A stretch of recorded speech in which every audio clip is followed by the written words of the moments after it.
Jangan lupa subscribe YouTube channel Metro TV News dan jangan lupa nyalakan notifikasinya. Prajurit Jaga Malam, karya Chairil Anwar. Waktu jalan. Aku tidak tahu apa nasib waktu.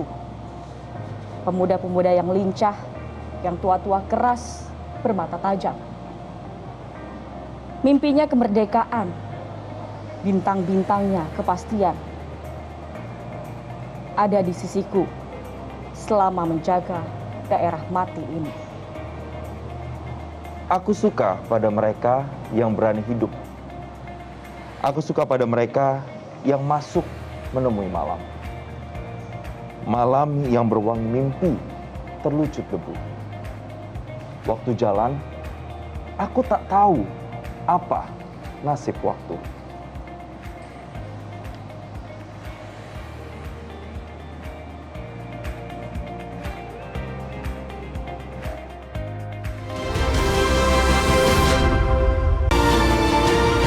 Ya, pemirsa, merayakan Hari Sumpah Pemuda sekaligus Bulan Bahasa, Media Indonesia menggelar acara Festival Bahasa dan Sastra 2021 Indonesia Sejati.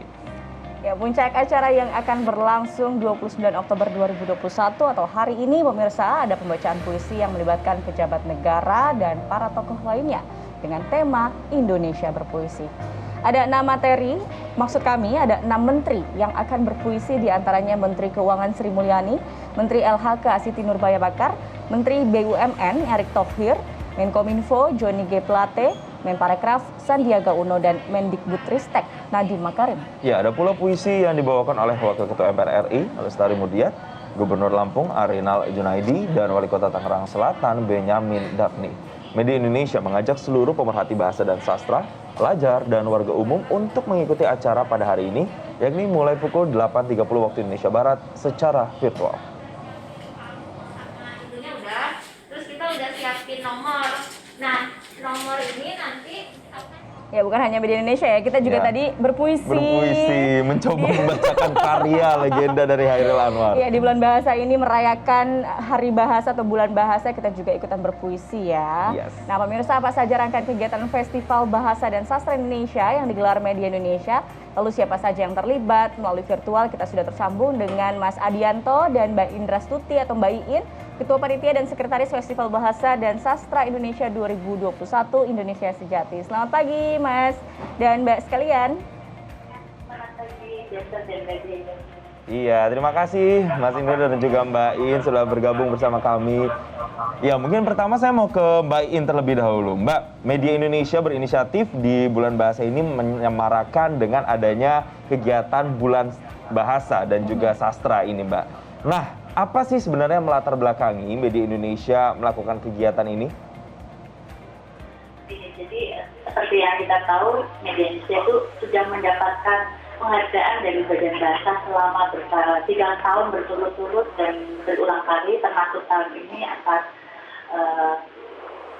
keterampilan berbahasa yang baik untuk media. Jadi ada banyak sekali milestone dari Media Indonesia, dan dengan itu kita tidak ingin mengajak masyarakat untuk turut membumikan bahasa Indonesia dengan lebih baik. Seperti yang kita tahu, sekarang ini banyak sekali seperti ada di banyak pihak bahwa masyarakat itu seperti ada yang memandang bahwa kurang keren nih, atau lebih banyak pakai bahasa slang.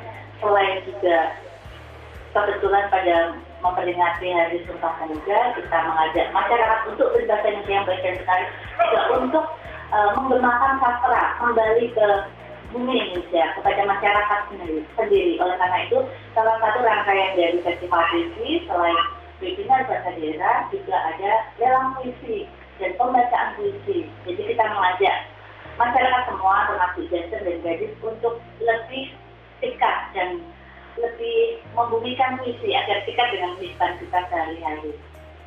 Oke, lebih menggemakan sastra lewat tadi juga ada lelang puisi. Saya juga mau ke Mas Adianto. Mas Adianto, boleh diceritakan dong terkait dengan lelang puisi ini, seperti apa sih teknis lelangnya? Apakah masyarakat ini juga bisa ikut bersama-sama melelang puisi, lalu kemudian nanti katanya hasil lelangnya untuk disumbang ya?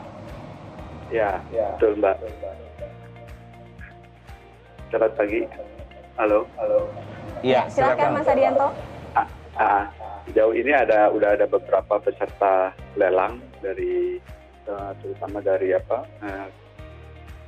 Asosiasi Filantropi, kemudian juga ada dari Bupati Lampung Utara dan beberapa lainnya.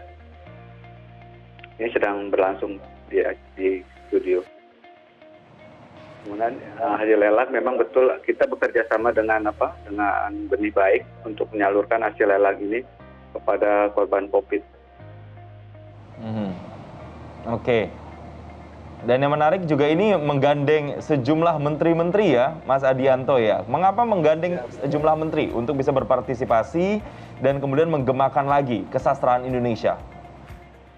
Ya, kita mengundang mereka, terutama yang para menteri ini untuk berpuisi, untuk menampil dan membacakan puisi dari karya-karya penyair kita gitu. Oke. Ya, artinya ini juga upaya yang dilakukan untuk bisa memunculkan tokoh-tokoh nasional untuk bisa membumikan lagi puisi. Saya mau ke Mbak In. Mbak, menarik loh Mbak, tema Festival Bahasa dan Sastra kali ini adalah tahun ini Indonesia Sejati. Apa maknanya? Apa pesan yang ingin disampaikan dengan Indonesia Sejati itu sebenarnya Mbak?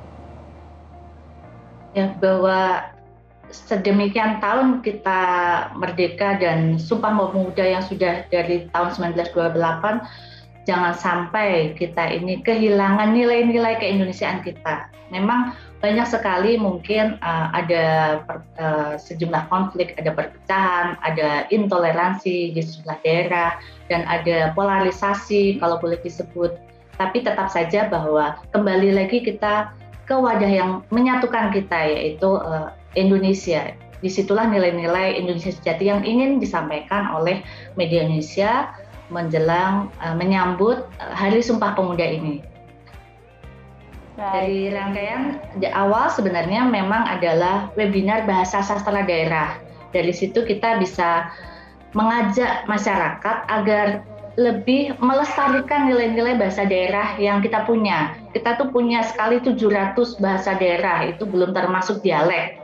Nah, dari situ sayangnya sejumlah bahasa daerah itu agak terancam punah karena penuturnya yang sedikit, bisa di bawah 1000, bahkan di bawah 100. Nah, ini kan sayang karena ini sebenarnya kekayaan yang harus dilestarikan. Kita mengajak masyarakat dan juga generasi muda agar lebih melestarikan bahasa daerah ini.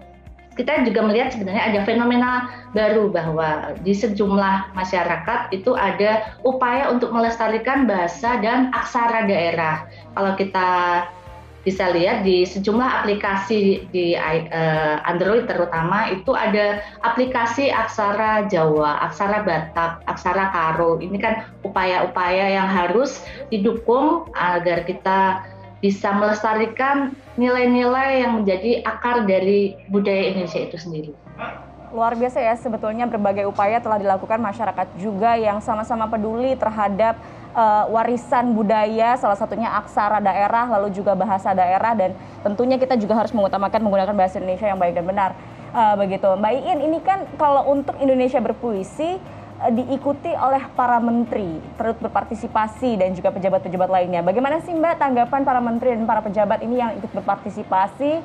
Lalu ada cerita-cerita menarik apa nih ketika mereka diminta untuk berpuisi? Boleh diceritain dong Mbak Iin? Yes, kita juga sangat terkejut karena ternyata beliau-beliau ini sangat tertarik dan bersemangat untuk membacakan puisi. Mungkin biasa dengan tugas kenegaraan sebagai pejabat publik, tiba-tiba diminta untuk membacakan puisi. Yang dibacakan kebetulan ada puisi dari maestro seperti Khairil Anwar, ada Taufik Ismail, ada juga karya dari Iwan Jagonia dari media Indonesia sendiri. Dan memang banyak ekspresi yang mungkin sisi-sisi lain dari menteri dan pejabat publik yang tidak kita lihat dari keseharian mereka sebagai pejabat publik, lalu membacakan puisi dengan intonasi yang sungguh bersemangat. Ini sangat tentu kita juga menyambut baik bahwa ada mungkin mereka juga, beliau ini bisa menularkan bahwa puisi itu dekat dengan keseharian semua orang, tidak hanya untuk seniman saja atau budayawan, tapi untuk masyarakat dan pejabat publik dan seperti juga kita-kita pada umumnya gitu. Iya, Mbak In, siapa sih sebenarnya yang memilihkan puisi-puisi yang dibacakan oleh para menteri? Kemudian ketika mereka dihadapkan pada puisi, itu siapa yang mengajukan puisinya, yang memilihkan puisinya? Yang mengajukan dari tim Media Indonesia, salah satu puisinya adalah puisi dari penyair yang sudah ternama, yang legend gitu. Yang satunya adalah puisi dari Mas Iwan Jakonia, seperti yang dibacakan oleh Menteri Plate ya, Bu Joni Plate, bahwa ada asing di negeri orang. Ini kebetulan pengalaman beliau ketika masih ada di Moskow. Ada juga puisi dari Mendikbud Mas Menteri itu Bulan Tertusuk Ilalang. Ini tentu puisi yang sudah lama dan sempat dibikin menjadi film. Ini punya nilai-nilai budaya dan kasanah tersendiri atas pembacaan oleh pejabat publik ini. Oke, baik.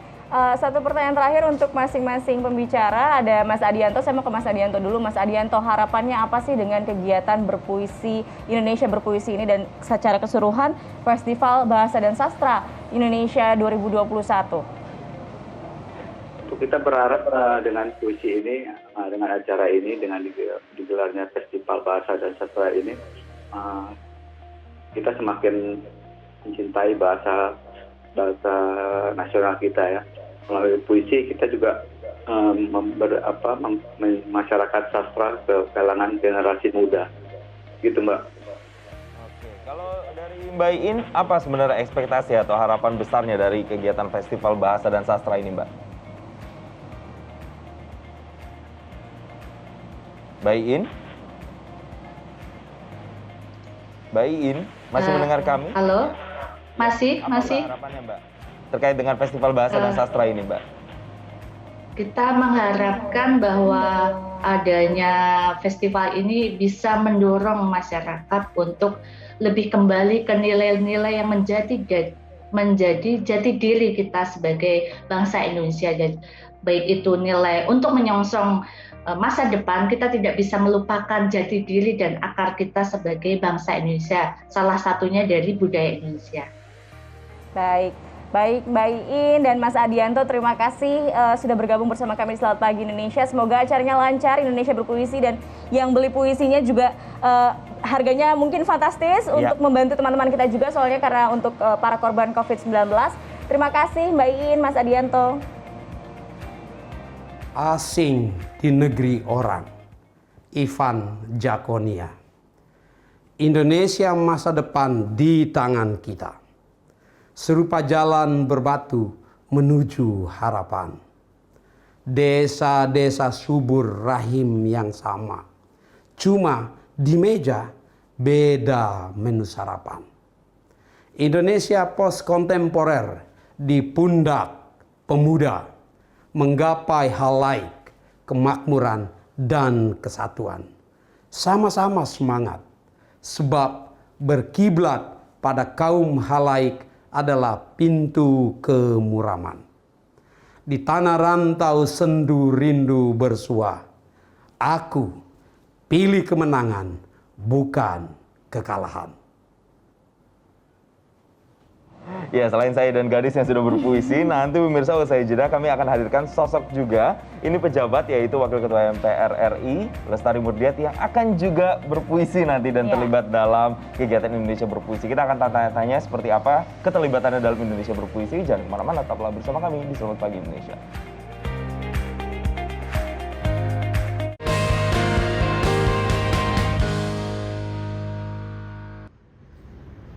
Kita adalah pemilik sah Republik ini. Karya Taufik Ismail. Tidak ada pilihan lain. Kita harus berjalan terus.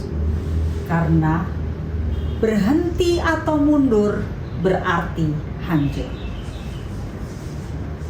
Apakah akan kita jual keyakinan kita dalam pengabdian tanpa harga? akan maukah kita duduk satu meja dengan para pembunuh tahun yang lalu dalam setiap kalimat yang berakhiran, "Duli Tuanku"? Tidak ada pilihan lain. Kita harus berjalan terus. Kita adalah manusia bermata sayu yang di tepi jalan mengacungkan tangan untuk oplet dan bus yang penuh. Kita adalah berpuluh juta yang bertahun hidup sengsara, dipukul banjir, gunung api, kutuk, dan hama. Luar biasa sekali. Keren. Karya Taufik Keren, ya? Ismail isinya sangat luar biasa dan yang membacakannya Ibu Reri ini luar biasa. Penuh penjiwaan ya. Penuh kejiwaan dan bikin kita merinding. Nah, pemirsa, 6 menteri, pejabat, dan beberapa kepala daerah ini memang digandeng untuk turut membacakan puisi dan ambil bagian dalam Festival Bahasa dan Sastra Indonesia yang digelar Media Indonesia. Iya, apa pendapat mereka? Adakah makna puisi yang mereka bacakan dengan kondisi kekinian bangsa Indonesia? Melalui televideo kita tersambung dengan Lestari Murdiat, Wakil Ketua MPR RI yang juga ambil bagian untuk membacakan puisi. Kita langsung sapa. Selamat pagi, Bu Lestari. Kabar sehat semuanya. Sehat. Terima kasih Bu Lestari sudah bergabung. Tapi sebelum kita memulai perbincangannya, saya dan Gadis mau kasih tepuk tangan dulu untuk Ibu. Luar biasa Ibu. Karena gini Bu Lestari, biasa lihat kalau orang yang membacakan puisi mungkin biasanya penyair-penyair atau mungkin biasanya artis, para pemain teater yang membacakan. Tapi ini seorang Wakil Ketua MPR RI mengambil bagian untuk bisa berpuisi dan membumikan sastra lagi di Indonesia. Pertanyaannya Bu Lestari, kenapa akhirnya kepikiran dan memantapkan hati, yuk saya ikut ambil bagian untuk Indonesia berpuisi ini? Kenapa Bu? Iya, yang pertama tentu ajakan dari Media Indonesia ya.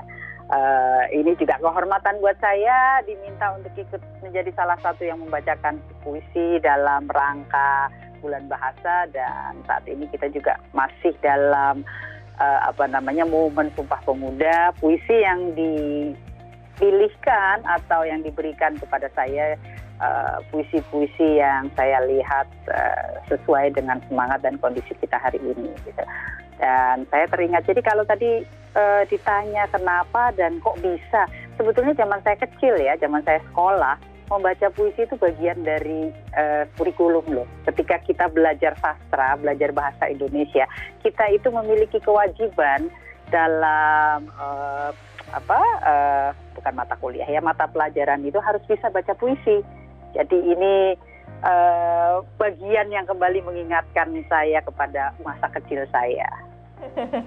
Kalau dulu di sekolah mungkin ini jadi bagian dari kurikulum, tapi Bu Lestari, apakah mungkin Ibu juga penikmat sastra kah? Suka membaca puisi juga kah di rumah atau seperti apa? Dan mungkin ada juga nggak sih kesempatan sebelumnya membacakan puisi di halayak ramai atau untuk publik begitu? Jadi saya kecil dibesarkan, ibu saya kebetulan ibu almarhum itu bersekolahnya adalah Fakultas Sastra dari UI, sastranya sastra Inggris kebetulan.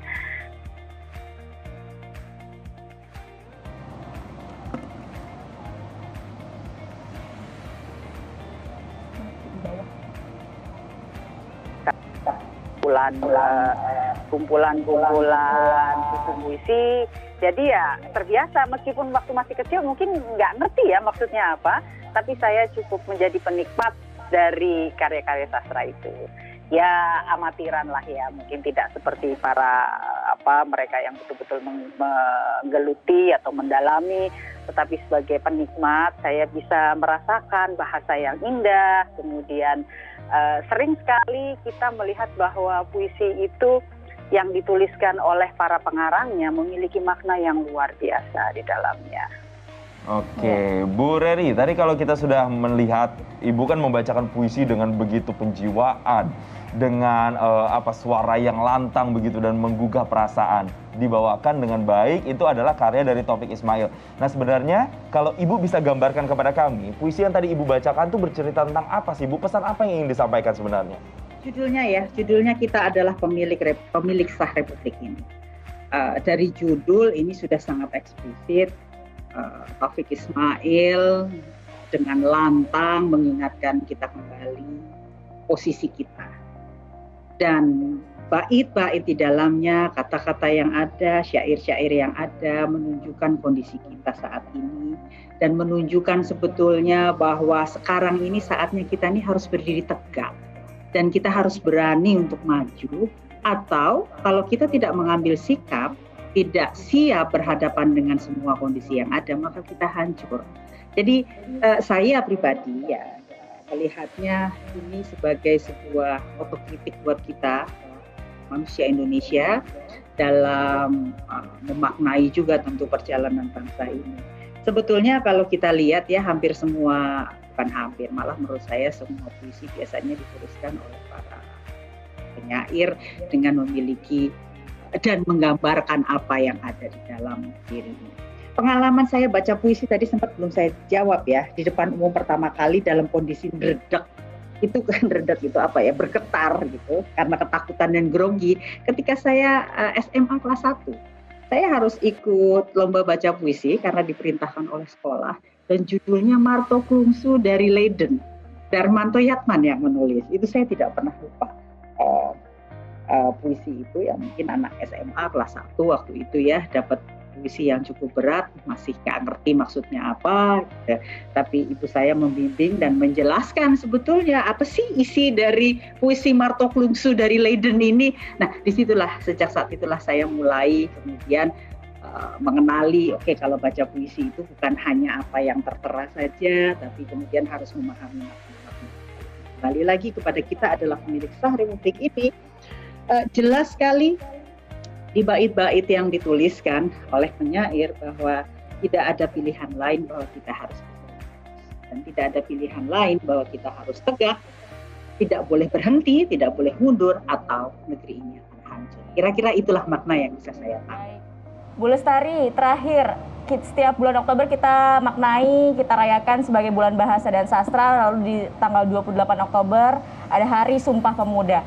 Bu Lestari sendiri bagaimana memaknai hal ini? Apa yang mungkin menjadi tantangan pemuda kita saat ini, Bu Lestari? Saya ingin mengajak kita semua untuk kembali ya melihat dan menempatkan Sumpah Pemuda dalam kerangka kita saat ini. Kita mesti ingat sejarah. Sumpah Pemuda pada waktu itu belum ada yang namanya Indonesia. Kita ini terdiri dari banyak bangsa, yang masing-masing bangsa waktu itu memang dijajah Belanda ya. Tapi mereka sebetulnya adalah tanda kutip negara-negara atau wilayah-wilayah yang independen. Ada dari Ternate, ada dari Aceh, ada dari Jawa, ada dari Ambon, yang kemudian bersepakat tidak melalui aneksasi ya, tapi bersepakat untuk bersama-sama berkolaborasi mendirikan, merebut dan bersama-sama berjuang mengusir penjajah dan kemudian bersatu mendirikan negara yang namanya Republik Indonesia. Lahirlah Sumpah Pemuda. Dan dalam perjalanannya semua berjuang sehingga akhirnya kita mencapai kemerdekaan. Bahasa Indonesia saat itu, yang akar bahasanya adalah Melayu, menjadi bahasa yang digunakan oleh hampir semua bangsa-bangsa yang ada.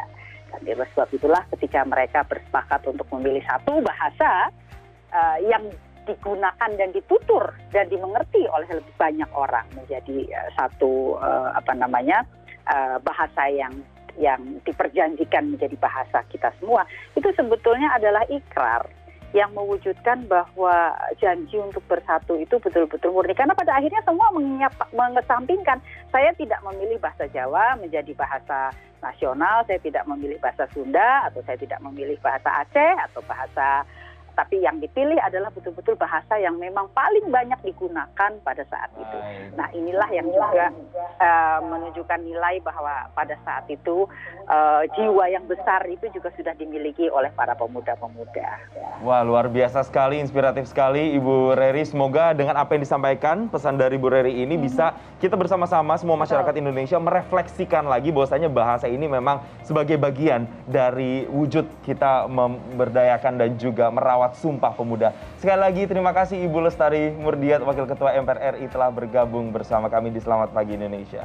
Ya, Sumpah Pemuda memang menjadi momen kita merefleksikan bahwa ini adalah bangsa pemersatu, bangsa bahasa dan tanah air yang Indonesia. satu.